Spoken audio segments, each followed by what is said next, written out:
Yeah, thumbs up. Should I share Yes, my slides from my side then? Yes.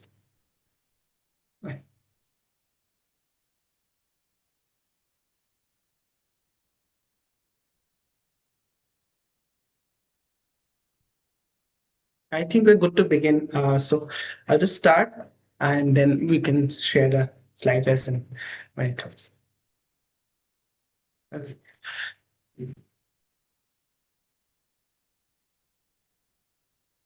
Can you see my slides? Yes, can see your slides.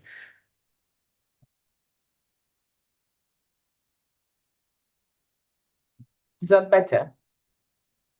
Yeah, this is more full screen, so it's gonna be better. Okay. Yeah, Good. we can see.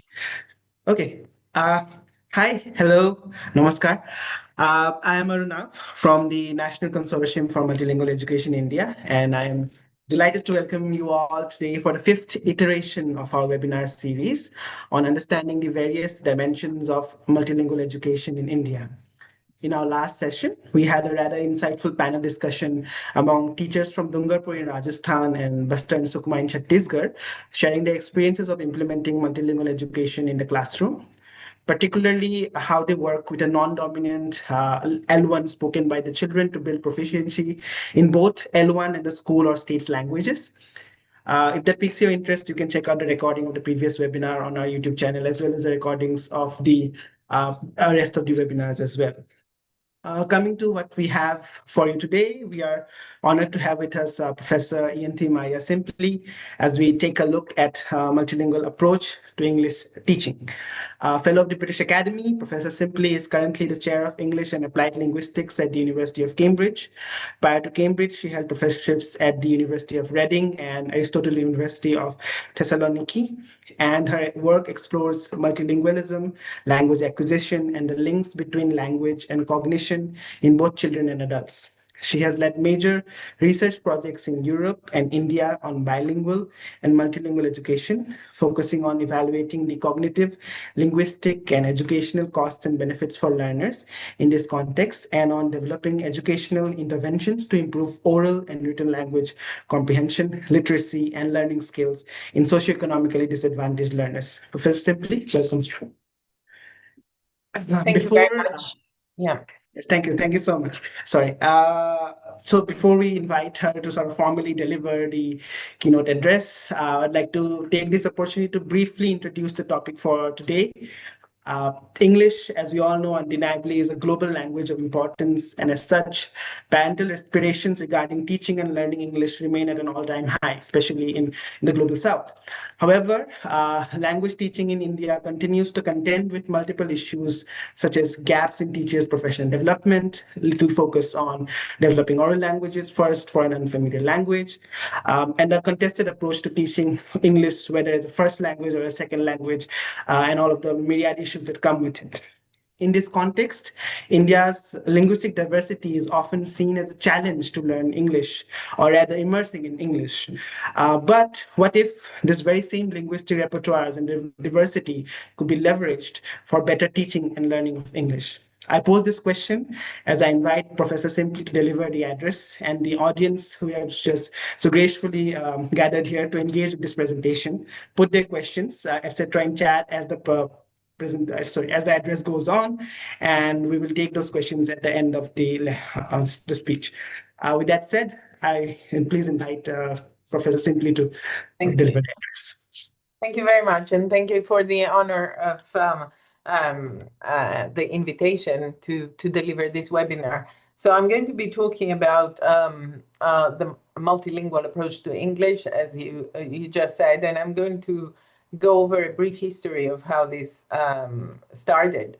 So what I'm going to do to begin with is to present a multilingual and ecological approach to English teaching, learning, and assessment. And in this approach, I will be able to present some results from interventions that we have carried out in Hyderabad and Assam in EMI government schools. So the roadmap to the webinar is that I will start with a background to the study, where I will show that reading comprehension, in particular, is the biggest challenge for underprivileged children in government schools. I will then present the intervention and the basic lines of the intervention, the basic factors that we take into account in the intervention, both for teachers and learners.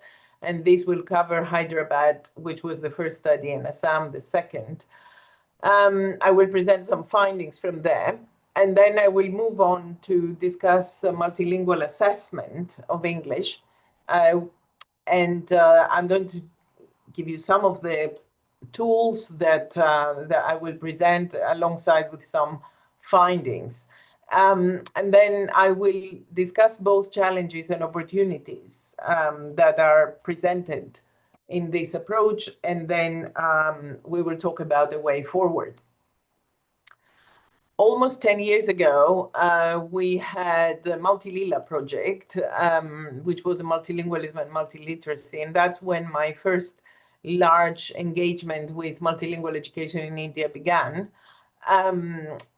Some of these people I continue to work with, and I work with until now, and in particular Lina Mukhopadhyay from EFLU.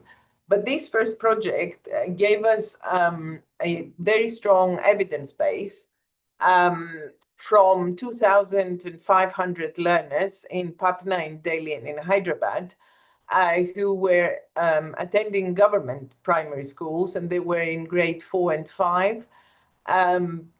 And they were tested in literacy, both English literacy, but also regional language literacy, Hindi and Telugu. They were tested on oral language skills, on numeracy and problem solving, as well as cognitive abilities. On the side, we had a lot of information from teacher qualification, languages, attitudes and practices of the teachers, classroom observations, and we aim to identify language use in the classrooms. Now, I hope you realize that having so many learners in the database allows us to be fairly confident about our findings. But today I'm going to focus on literacy and reading comprehension. And before I do that, this is a slide of the, let's say, selected publications from the Multilingual project, which you can find online. Most of them are open access, so you can find them online. So just to summarize what we found in terms of literacy levels in Hindi, Telugu, and English, in schools that had either English as the medium of instruction or Hindi or Telugu, depending on the site. So in Patna and Delhi, it was Hindi medium as well as English medium schools. And in Hyderabad, it was Telugu medium or English medium schools. And we use the ACER because that's the task that has been used extensively in India and other countries. And for those of you who know about the ACER, you will know that it has several components. So it has letter recognition, word reading, paragraph reading, story reading. And this is basically the ACER, and it aims to test basic literacy, that is grade 2 or year 2 or level 2 reading.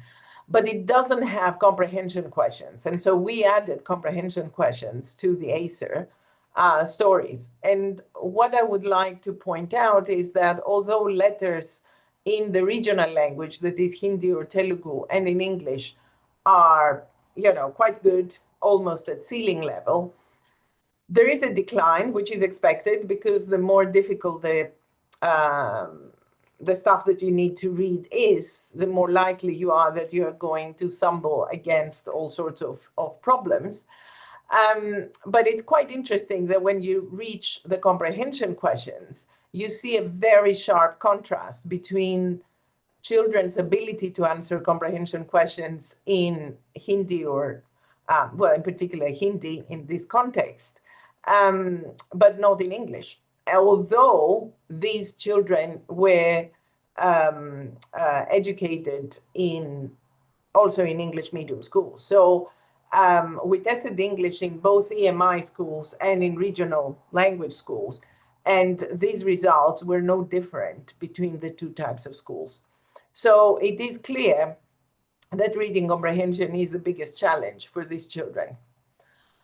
Now, we sort of know either intuitively or because we have done research on that reading comprehension presupposes two other abilities, which is oral language skills in the language you're tested, and decoding skills, that is to be able to transform graphemes or letters into sounds. So these two pillars of reading comprehension are a prerequisite. But apart from these pillars, reading comprehension strategies are also required for children to develop the skills, the reading skills and comprehension skills they need to access the content of the textbook. So these strategies need to be taught in class, and they include inferencing questions. I mean, usually questions are the way to go if you try to understand whether the learner has understood any of the content of the text, and they presuppose vocabulary development in the language that you are being tested. So in primary education systems like in India, which are from the more traditional side, learning is very much based on textbook reading. So in EMI schools, you have English textbooks, English language textbooks. And in this context, reading comprehension problems, if you don't know how to access content in reading, you could have very negative results in terms of learning, particularly when the language of education is not familiar to the child, and if strategies that enhance critical thinking or verbal reasoning while reading are not encouraged. So after the Multilingual project, we had a series of funded projects to address poor reading comprehension skills. And these projects have been running from 2019 until, well, next year. And the approach that we follow is multilingualism in teaching, learning, and assessment on the basis of three factors, let's say. The first is orality. So we need to improve children's oral skills, not only in English, but also in their home languages, because orality is a strength among Indian children and among multilinguals more generally. The second is learner agency. So we are trying to encourage students to participate in the classroom and to be able to ask questions. This is a weakness in the current system, and it is a challenge for teachers in classrooms. So teachers are reluctant usually to invite students to participate in answering questions. And the final point is teacher training, and that's a necessity, of course, because if we want to switch, to shift the mindset of teachers from a unilingual approach to a multilingual approach, we need to train them accordingly. So we started a multilingual intervention in Hyderabad.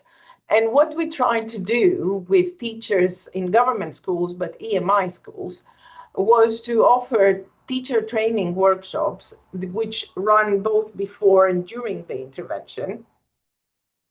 We, the research team and the teachers, created together multilingual lesson plans, okay? And we have templates that are available for anyone interested. And we also followed up this lesson delivery during the intervention with classroom observations, with phone calls to teachers, and with continuous teacher support by the research team in the classrooms. And this intervention was lasted 6 to 7 months. When we look at the intervention and what the learners were supposed to do during that intervention, we introduced a pedagogical change, which turns out to be a huge challenge, and we can talk about this in the Q&A. We together with the teachers, we agreed that we should split children in groups in the classroom, peer groups, and they should have discussions in their own home languages, as well as the school language if they wanted. So English was the school language. And during these discussions, the discussions were based on questions that we had prepared together with the teacher, which were targeted to the text of the textbook. And they were of increasing difficulty, and this was while reading the text. So that was enhancing orality and oral negotiation of meaning during lesson delivery. This emphasis on oral skills was precisely because there cannot be verbal reasoning just in writing and reading. Verbal reasoning should start from speaking and understanding. And as I said before, orality is particularly strong in Indian children and in multilingualism. So in the intervention study, the first intervention study in Hyderabad, we had a control group and an intervention group, okay? And we had 3 phases during which we tested the children, both the control and the intervention. So there was a pre-intervention phase, before we started the intervention, mid-intervention, and post-intervention. And when we assessed the intervention at 3 different points, we had prepared different texts that we were going to use for the assessment to see if there is any improvement in reading comprehension because of the multilingual approach to teaching reading. So in the narrative text, which came from the English textbook that the children used, the child was asked to read the text from the textbook and then to answer some comprehension questions that were in the form of multiple choice. So I'm just giving you an example here. And the children had to evaluate, which of the 3 questions were, the 3 answers was appropriate in this case. We also used expository text because, as we all know, narrative texts that are used in English language textbooks are mostly stories, okay? And it's very much based on a storytelling skill that children and adults have, and in particular, Indian children and adults have at, to a very high level. So expository text, on the other hand, is the text that you have for the development of school language, for academic language, and therefore it's a different genre, okay? So if we are thinking about language and content development, we have to look at different genres of text that are presented through the textbooks. So for this EVS, the environmental science textbook, the child was asked to read text from the textbook, but then the question was an open-ended question.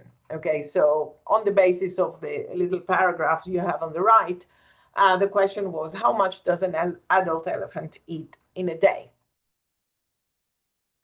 And we had a number of other tests, which I'm not going to talk about in the interest of time, but I wanted to show you this very nice result, which is that the intervention group that was followed with a multilingual approach, so Telugu and Hindi actually was used alongside English throughout the intervention. But the actual test was in English, right? So the texts were in English, the questions were in English. And what we find is that although in the phase 1, which is the pre-intervention and mid-intervention, the control group was doing better than the intervention group, at the end, the intervention group improved by 30%, and the difference between the 2 was non-significant.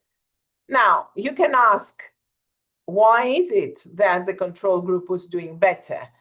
And this is the limitation we had in the Hyderabad intervention, because the control group was not from a government school, it was from a low-cost private school, but the intervention group was from a government school, okay?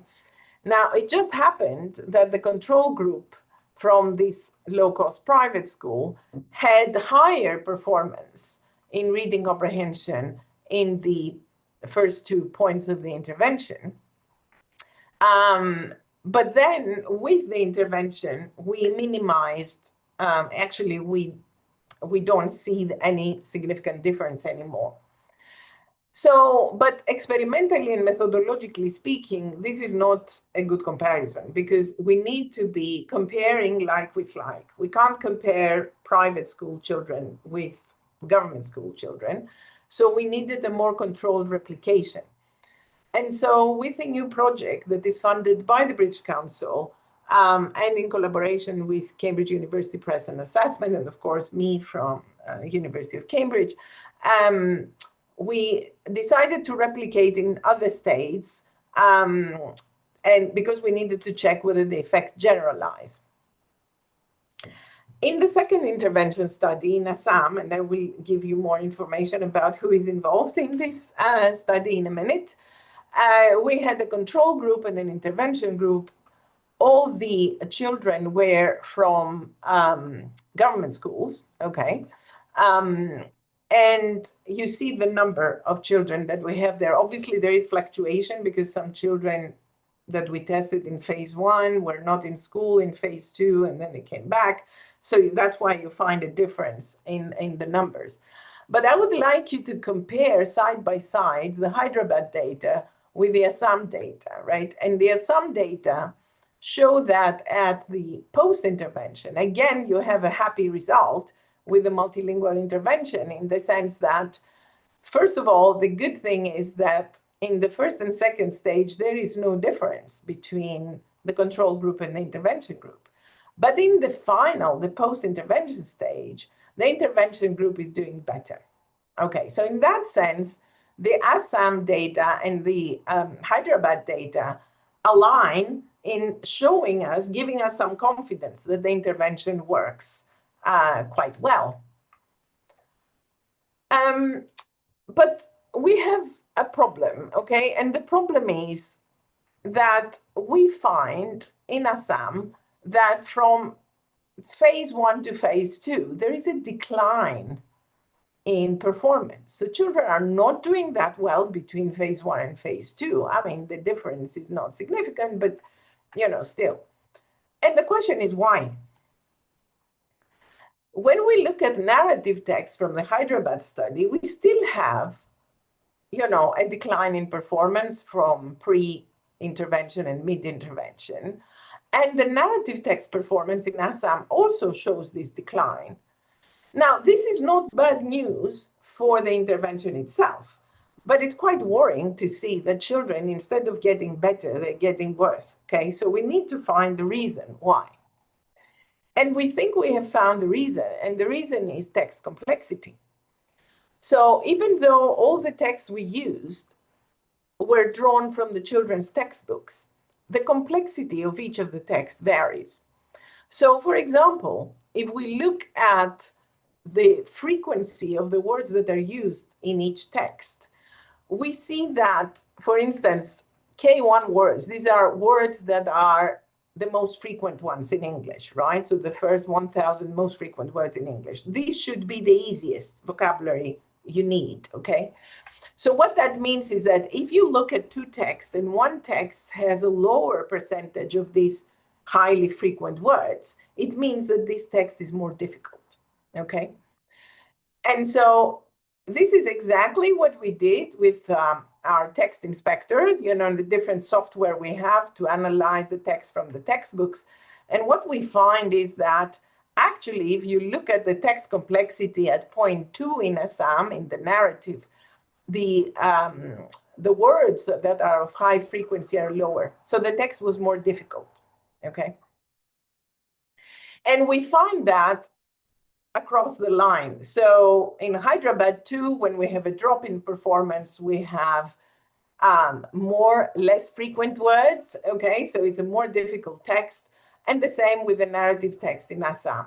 Remember, all these texts are from the textbooks that the children are using, okay? So the results that we have are based on a factor that we didn't take into account at the beginning, And you can see that every test we've done with text complexity has actually shown that there is a difference. So when the complexity is higher, children perform lower, which is expected.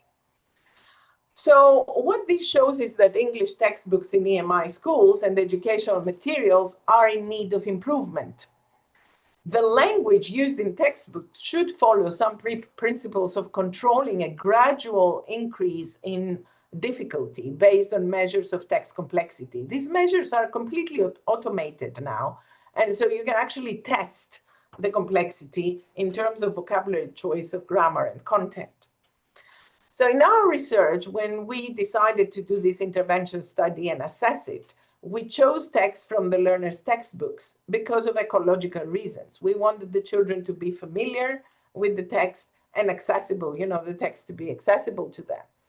However, what we are thinking now is that going forward, the development of text for teaching, learning, and assessment in a multilingual way, it should include texts that are tightly controlled in terms of level of difficulty. And this is what we are going to be doing in a new project on multilingual dynamic assessment. So the project we are currently running, which is funded by the British Council, is the Multi-Ed project and teaching, learning, and assessment. Here you see the key figures. So Padmini Borua from Gauhati University, Ayesha Kidwai from JNU in Delhi, Lina, as ever, collaborating for the last 10 years, Jacopo Torregrossa from Frankfurt, and Vrishali Patil from EFLU.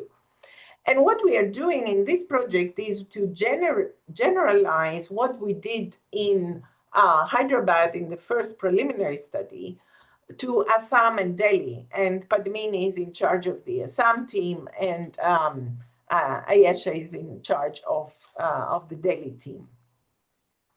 And this builds on the teaching and learning intervention program, where we have the use of one target language, which is English, and one or two supporting languages, so Assamese, Bengali, Hindi, and Tamil.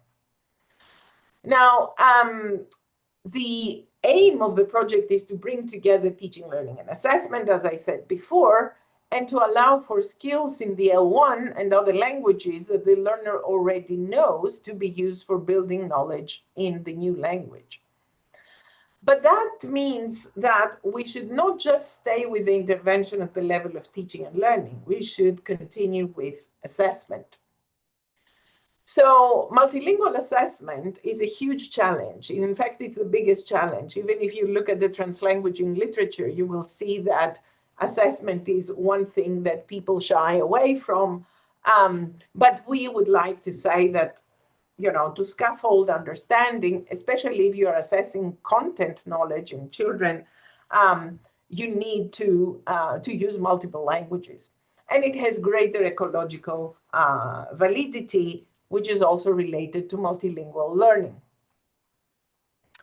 So we had a pilot study with a small project of this multilingual assessment of reading comprehension in Hyderabad. So the multilingual mode of test administration, the text was in English and the questions in Telugu and English. We expected this bilingual mode to lead children to better reasoning abilities, so be able to answer the questions in a better way. Why? Because we thought that this would reflect a deeper processing of information, because the home language would allow the children to engage more with higher order thinking skills, which is not what they can do if it's a language they are not very familiar with, like English.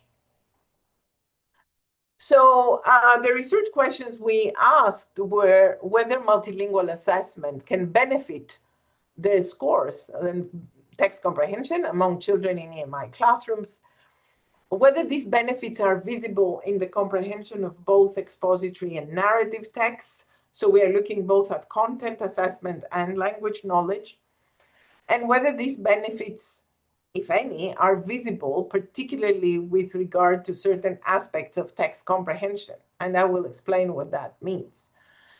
So in this study, we had 205 children in grade 4. They were attending government schools in Hyderabad. The children were divided into the control group and the target group. And the control group here is the group that was assessed in reading comprehension of an English text and answering questions to this text in English. So they were in a one language mode. So English for the text, English for the questions. The target group was reading the same text in English, but the questions they had to answer were half of the time in English and half of the time in Telugu. So that was a two-language mode. And there was no age difference between the groups. The materials we used were both from texts from EVS and a text from the English language textbook. Because sometimes these texts are very long, so we think that this makes comprehension even more difficult. So what we did is we chunked the text in 3 parts, and we had comprehension questions after each chunk, okay? So just to give you an example, you can see the first chunk here and the second chunk here, and where you have examples of questions. So this is for the control group that had everything in English. So the text was in English and the questions in English. And this was for the experimental group that had the same question that the control had in English. They had it in Telugu, but some of the questions were exactly the same in English, okay? And of course, this just shows that all the questions were the same, right? So there was no difference in the type of questions that we used. It's just the language that we manipulated. And the types of questions we used were vocabulary-based. So we asked the children to tell us, for example, based on the text, what pollution means. They were factual questions, so they had to retrieve information from the text. So if it had something like plastic takes lakhs of years to decompose, then we had the question, why is plastic harmful for the environment? And that the child had to go through these multiple choice options and then, choose the right one. And then we had inferential questions. This is more about verbal reasoning, so where they had to integrate information from within a chunk. So if you have a text that says causing decay and damage to them, hence to avoid this, neem leaves are placed in the storage bags. And then the question is, what helps maintain food? Children have to find the right response there. So one of the interesting things about this reading comprehension, it was not just reading. So there was a familiarization phase with the text. The teacher reads a text chunk aloud. Okay, that's important. We don't leave the kids to figure out what the text says. The teacher reads it aloud. The children repeat it and answer the multiple choice questions, but the multiple choice questions are also read aloud by the teacher. So the teacher summarizes then in 2 to 3 sentences the content of the chunk in English before proceeding to the next chunk, so that we don't have any cumulative problems. And what I would like you to see, I mean, it's a busy graph, but we're talking about English, so the control group and the target group. The target group was tested in both Telugu and English. And here you see the results in terms of the different types of questions, comprehension questions, that involve local inference, factual questions, and vocabulary. And what I hope you can see is that there is a clear effect of group. So the intervention group that had the bilingual mode performed much better than the control group that had English only. Okay, so this is English only, this is English only, and they did worse than, there was a significant effect of group. It's also important to note that the questions that were asked in Telugu were answered more accurately by the target group than the questions in English, because Telugu is a language they're much more familiar with, obviously. And there is an important effect that factual questions in English were answered quite well, and there was a significant interaction between the language of the items, so Telugu versus English, the group type, and the question type. So factual questions were answered better by the intervention group. sorry, not the intervention group, the target group, right? Because this is a different study. So to summarize the results, the target group exhibits better performance in the two-language comprehension across question types. And what is really, really important is that the questions in Telugu seem to lead to improved comprehension of the English text overall, particularly the comprehension of English vocabulary and the ability to make local inferences. So I think what is really important and surprising is that the target group with the bilingual mode did not just perform better because they had Telugu, which is a language they know better. They also performed better than the other group in English. Okay, so English was supported in the target group compared to the control group. So what we seem to find is that the inclusion of multilingual assessment in text comprehension enhances accuracy. Both content and language knowledge benefit from multilingual assessment. And the benefits of multilingual assessment are visible both in relation to questions in English and questions in Telugu. So just to conclude more generally, the supported dynamic assessment that we propose has to be multilingual and multimodal, because it seems that oral language is something we need to focus on as teachers. Oral language is stronger in multilingual learners and it's stronger in disadvantaged learners, because disadvantage usually surfaces more on written language rather than on oral language. The familiar language, in this case Telugu, seems to boost comprehension of the less familiar one. And also the scaffolding, the chunking that we used for improving comprehension seemed to work against cumulative negative effects of low comprehension.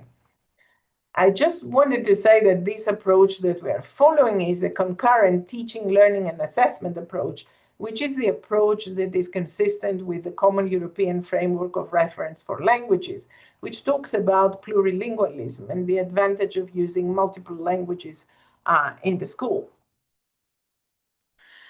We propose that multilingual education is there to improve inclusion and resilience of children.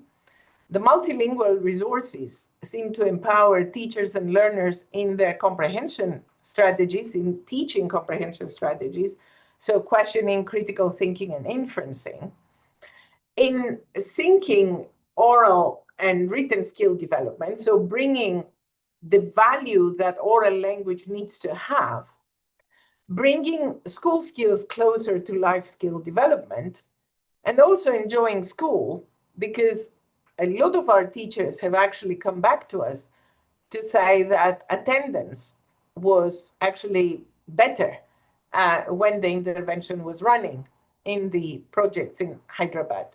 So clearly, children felt much more at home when a language that was familiar to them was used during lesson delivery.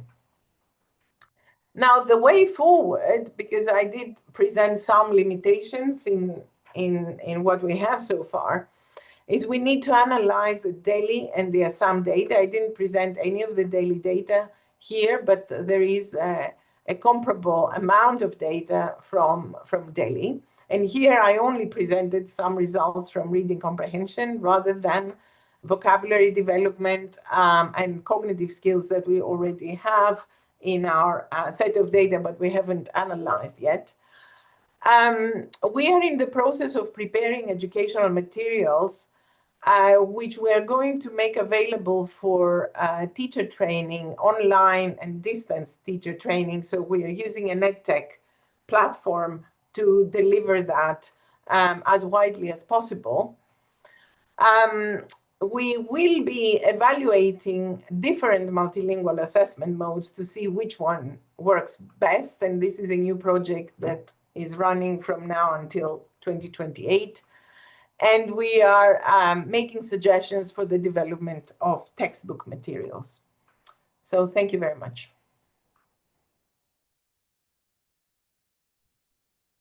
Thank you so much, Dr. Simply, for the talk. I think there was a lot of evidence that was generated for the assertion that English cannot be sort of the, if you want to sort of improve English teaching and learning, there's the scaffolding that we do with respect to taking advantage of children's home languages and other languages. Very the data so comprehensive presents that. There are a couple of questions which we'd like to sort of go on the talk, but before that, I was just sort of wondering in terms of like comprehension and like a lot of these activities that were happening. These are sort of seem to be students which are like in have are past like the primary stage of the education, right? So what They're do in you year think 4 and 5, they, year four and they're five. in 4 and 5, where there's some level of linguistic awareness or like some level of meta linguistic awareness so that they could differentiate between languages, and decoding is already developed. There's the real challenge also sort of emerges when we sort of look at students in primary grades, where there is a lot of incentive or the sort of state push to teach multiple languages. About the state language, there's the L2, then again in English in grades 1, 2, and 3. Uh, what kind of scaffolding strategies do you think could be sort of implemented there? Yeah. Because So one thing that is, I think it has been shown in different contexts to work, perhaps in India as well, is that when children are encouraged to use their home language for thinking and critical evaluation of questions that are presented by the teacher, they are more likely, when they develop that skill, to be able to transfer that to new languages that they're going to be exposed to later on. So it seems to be the case that, if you use the home languages in the first instance, and I strongly believe that home languages should be the way into education. I don't think English should be the way into education in India, but the way children develop their verbal reasoning, because that's the ultimate goal. The ultimate goal is not to learn how to read and write. They will learn how to read and write if they're taught how to read and write. The problem is whether they know what to do with language in terms of thinking critically and learning new content. So I think based on oral use of multiple languages, if multiple languages are available in the classroom, the encouragement from the point of view of the teacher towards the children to use these multiple languages for interaction and for peer group discussions, but these are oral, not written, yeah, okay? yeah. That will allow the children to get into the mode of verbal reasoning. So when something is presented to them as a statement, they should always question it. And the teacher should always question what the child is responding to, even if what the child is responding is correct. I think one of the most important findings, at least in the UK, when it comes to nursery, kindergarten, preschool children, is that when for every sentence that is uttered, if there is a question that questions the content of that sentence or the understanding of that sentence by the students, that makes the students much more able to use language for verbal reasoning. They need to justify why they said what they said. And the teacher has to do the same. I mean, the children should be able to ask the teachers about, the content of what they said. But I think what we are faced with at year 4 and 5 is we are faced with students who have not been trained to do that at all. So they've been trained to just listen and echo what the teacher is saying or what the textbook presents, but they are not taught to, think about the content. So what we are trying to do at the same time is to improve their verbal reasoning skills with the inferential questions and so on, and at the same time learn how to decode and comprehend written language. Whereas if you start from much earlier, then the Yeah. job would be just on reading comprehension. We are trying to improve both listening comprehension and reading comprehension at the same time. Yeah. I think this sort of leads into also like there's need to be a shift in terms of how the teachers are trained, or how teacher training programs are developed with focus more on orality and also on providing scope for inclusion of children's home languages to sort of develop the comprehension skills, so this which can be taken forward. So in that context, if we take a couple of questions which are around teacher training. So do you think like the teacher training support and multilingual pedagogy that we sort of seem to propose, how did the intervention models address concerns about teachers' language skills, their attitudes, and their classroom practices? If you could Yeah. shed some light on that. Yeah, that's crucial, because we don't expect teachers to be able to speak all the languages that the children bring in the classroom. And we don't expect teachers themselves to speak 5 different languages either. I mean, they don't have to be multilingual to encourage a multilingual pedagogy. So I think the main idea here is that as long as you have 2 children who speak the same language in the classroom, just 2, right? You can ask them to talk about the question that the teacher presents in the language that the teacher wants to present, and negotiate that meaning with the languages they use. So if you have, because that's the whole point of peer group discussion. Peer group discussion means come together, 3 or 4 children together, and negotiate the meaning, the answer to a question that the teacher offers in different languages, right? And so the teacher doesn't need to know all these languages.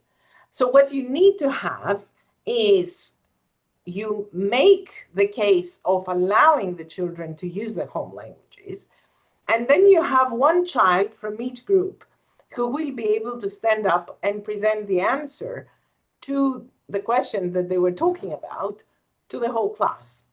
And then the teacher can ask, how do you say this in different languages, or do they all agree, and so on. But the teacher does not need to know all these languages. The teacher needs to invite children to think in the languages they know. At some point, the level of the language, which is the regional language or the school language, will improve to a point where there could be enough learners in the classroom who will be able to adapt the meaning from their home languages to the school language. Because there is nothing wrong with being multilingual. It's actually an advantage, right? So children should not be asked to suppress what they know, because when we assess children's knowledge, or when we use one language in the classroom, we are actually withdrawing all the resources the children have, which can actually help them learn much faster and better. So it's not a question for the teacher to know all the languages. It shouldn't be looked at as a challenge. I know that teachers are worried about, I have this group of, 10 languages, that are spoken in my classroom. I only speak 3 of them. What am I going to do? But the point is to encourage the multilingual approach and allow children to learn using these languages, while at the same time scaffolding learning. In our case, we've been focusing on English as the target language because the schools were EMI schools. But this can actually easily be transferred to schools which have a regional language, and there are minority language speakers, in that classroom who don't speak the regional language that well. So I think the whole point is a matter of scaffolding, how you increase knowledge, so that when you go to secondary school, you are in a position to be able to perform both multilingually and unilingually. Makes sense.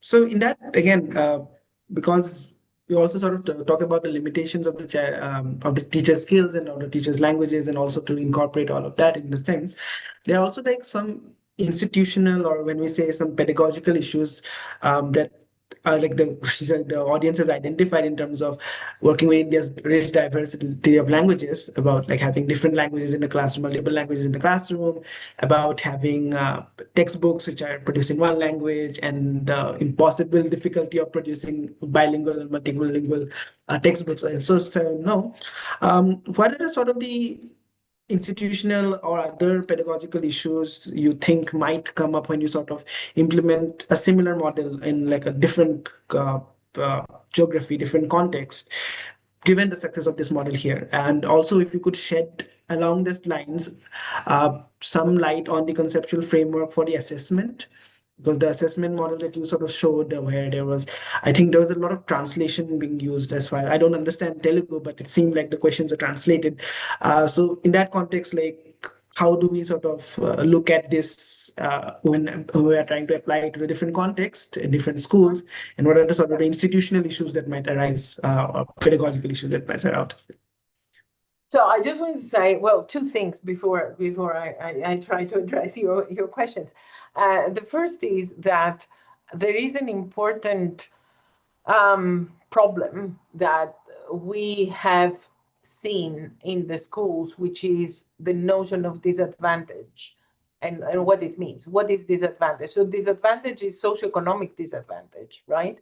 That is associated with very poor literacy support from home literacy support, right? So when the child leaves the school and goes back home, the parents do not actually support the work they need to do for homework, or and there isn't that much of negotiation in terms of discussion to improve verbal reasoning and critical thinking. Now, this is an effect not of schooling, but of socioeconomic status.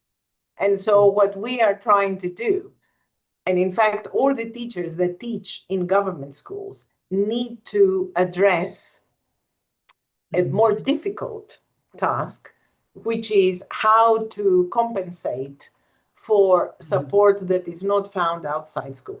Okay? So in that sense, they are very courageous, and they have to be very, positive and resourceful in trying to use multilingualism to improve that. So the first thing that teachers need to do in whatever context, whatever geographic context, is to make sure that the student has access to what the teacher is saying. So the content of what is being discussed in the classroom should be accessible to the student. Language is a fundamental issue here, because if you are in a multilingual context and you don't share the language, as is the case in many EMI schools, if you're trying to present English to children that have no English outside school, all right, and no opportunities of developing English, then you are actually making their learning journey even more difficult. So it's not just the social disadvantage, it's the linguistic disadvantage as well. And this is where multilingualism should come in, because these children do not have a deficit in the way of approaching learning, okay? But it is our job as teachers to allow them to approach the learning targets in a medium that is accessible to them. Translation is not what we support. So what you saw in the multilingual assessment is actually a paraphrase or a translation from one language to the other. But in orality, which is most of multilingual approach that we are doing, most of these, there is no translation. There is adaptation, paraphrasing, negotiation of meaning in different ways, but there is no translation, because actually we know that translation is quite costly in cognitive terms, both for the teacher and for the students. So you should be allowed to paraphrase, you should be allowed to express, the meaning in whatever way you want in a different language, so that you make sure that the children access that. And what I've said before is that although we are talking, what our research so far has focused on English alongside home languages, regional languages, you could have another school language, not English, as the target, Okay, so you could have, I don't know, Tamil, and Tamil is supported by the other languages that are spoken by the children in the classroom. And just because I'm keeping very briefly my eye on the chat, and there was something about textbooks and being bilingual or multilingual. I think I tried to make it clear, but maybe I failed to do that. Multilingualism should primarily be an oral activity in the classroom. We are not saying learn the writing system of all the different languages that you happen to speak, because that's an extra cost and it takes away from the essence of improving your comprehension skills, which is verbal reasoning and critical thinking. I mean, if you think about it, if you manage through multilingual oral interactions to improve a child's critical thinking abilities and verbal reasoning, these can be transferred to any language they know. All right. Now, it's not the case that the script, learning the script and reading in 5 different languages, the ones they speak, is essential for that. It's not. What is essential is that they learn how to think, because if you know how to think, then you can learn more. So it's, you know, a rewarding process that goes on for forever, actually, in your life. And I think that, you know, questions about how to deliver English, etc. I mean, there are some questions about teachers struggling to deliver English content. Teachers are afraid to speak in English. Yeah, I mean, we have experienced that. In fact, there is so much variation in the level of English proficiency that teachers have across India. And there are studies from the British Council as well that show that, you know, there is a lot of variation, but usually the variation does not go really high, in the sense that you don't go to B2 or C1. I mean, you go to A1, A2 in terms of the level of proficiency. And obviously, teachers would struggle to use monolingual English sentences if their level of English is poor. So another thing we are doing, and I didn't have time to show, is that we are creating a teacher talk corpus from different classrooms in Delhi and Assam.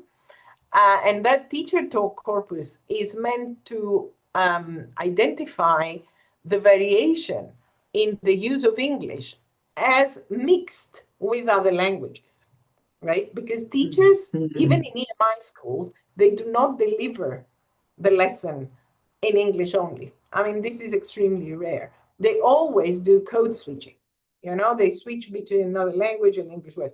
And that's a way that is, when you destigmatize that code switching, because we've had many teachers who say we're not supposed to use Hindi or Telugu in our classrooms. We are only supposed to use English, but this is very hard for us. So what we say to them is, well, don't do it. You know, just mix the languages in the way you speak, but try to target the parts of the text where you want to speak more in the home language, in the regional language, so that you make yourself understood. And I have to say that the results from this corpus development show a lot of variation among teachers. So the teacher talk corpus shows that, you know, some teachers are trying to use only Hindi, for example, in Delhi, just use Hindi and then insert some English words, and they are in EMI schools. And some of them are doing half and half, and some of them are just using English. So there is so much variation. But what we're trying to say is, this is not wrong. It reflects what the teacher wants to do and can do. So the teacher's aim is to teach children not language, but content. And I think in whatever way you do it, you know, it's fine. There is no stigma associated with using other languages to support the content and the message you want to send across. think this tool, this corpus that you're developing, seems very interesting, and also like things to look forward to, I guess, Yeah. because there is like a big attitudinal problem. Well, not problem, but like a challenge in terms of addressing language learning, where there is a very watertight compartments of like, oh, this language is this and that language is that. But even when in terms of teaching itself, not just when students are doing it, but also from the perspective of teacher, when they rely on the whole repertoire of all the languages available to them, it makes it much more efficient, as you are saying. So I'm actually, Yeah. we are, yeah, sorry, you were saying, continue. No, I just wanted to say I'm looking at what Padmini wrote in the chat, and Yeah. it's true. I mean, we had that issue with in Assam, in the schools that we went to, there were many Bengali-speaking children. Mm. So, if the lesson plans that we created and the use of the regional language was the only one that we were using to support English delivery, because these were EMI schools, obviously that creates an issue with the children, because they don't know the regional language well, they don't know English well, and so we are testing them on this too. So this is why I'm saying that, you know, in an intervention, orality and multilingual, you know, code switching should be based on the languages that are available to the child and to the teachers. We shouldn't impose anything, because as Ajit Mohanty has said some years back, there is a double disadvantage for these children. Children who speak minority languages so they don't speak the regional language well, and they go to an EMI school, they have the problem of English, but they also have the problem of the regional language, which is the language that is used to mediate access to content, right? And obviously that is not okay, but that's what we are trying to address, you know, that as long as you have, and I keep saying that, as long as you have two children that speak a minority language in your classroom, Yeah. then you can ask them to use it to support comprehension of what is going on. Obviously, these children will eventually need to learn the regional language or the school language or both. I mean, it's true. But, you know, if you think about it, this is not just a peculiarity or a disadvantage in India. When my children came to the UK, they didn't speak good English. They had to be immersed in an English-speaking school, all right, just English, right? And they have to fend for their lives, right? I mean, they had to learn how to speak and negotiate meaning in these languages while supporting the heritage language at home. So I think there is an important issue here, that what we are doing is, for disadvantaged and underprivileged children, we also, for other children as well, but these are the ones that need our support more. Multilingualism is a way to support their learning development. You know, comprehending language and thinking in different languages can actually lead to better learning outcomes. And we do have some evidence for that. Yeah. Yeah. I think, yeah, I don't, I think in terms of the studies that the sort of results, it shows that it just and the increased emphasis that you place on orality and the use of different languages in the classroom. Uh, it could be, again, as you were saying, not just applicable to teaching of English, but also any other target language. We hope that these study results could also be shared. Like, I mean, widely, and like intervention models do get some take into consideration these things as we look forward to the full analysis of the data as well. I am coming to this tone because I think we're running out of time, unfortunately, and Sorry. Yeah. that's why yeah, that's why I'm so apologetic to all the people who have also posted questions. We'll try and see if you can compile some of these questions and send you over an email and see if you have the time, you can respond to some of those, and then maybe we can share out a response to the participants via email, and also the recording of this talk. So yeah, I deeply apologize for the paucity of time that we are coming into. But again, thank you so much, Dr. Tsimpli, for this, for coming and agreeing to do this talk, and also presenting the data and strong evidence of, like, just because we oftentimes say, and we sort of understand when we sort of say about scaffolding, we do as practitioners sometimes take these things for granted and say that, oh, we should do this. But then when somebody comes and asks, why are you scaffolding it with local languages, or because we are sometimes running short of data? And so this kind of CSS studies will sort of provide us the evidence to say, yes, this, look at these clear gains that are happening, really help us sort of also implement things in a broader way, or sort of convince people who need to be convinced to come to our way. So thank you so much for that. And again, thank you to the audience who were there for this whole hour as listening and engaging with the talk. We look forward to your questions, and we'll try to compile all of these questions as previously. We'll send out a thing, and as soon as that thing is clear, we'll try to send out a compiled answer of all those things. Okay, thank you so much. With that, I think we will close this webinar. Thank you. Thank you very much. Thank you. Thank you. Bye.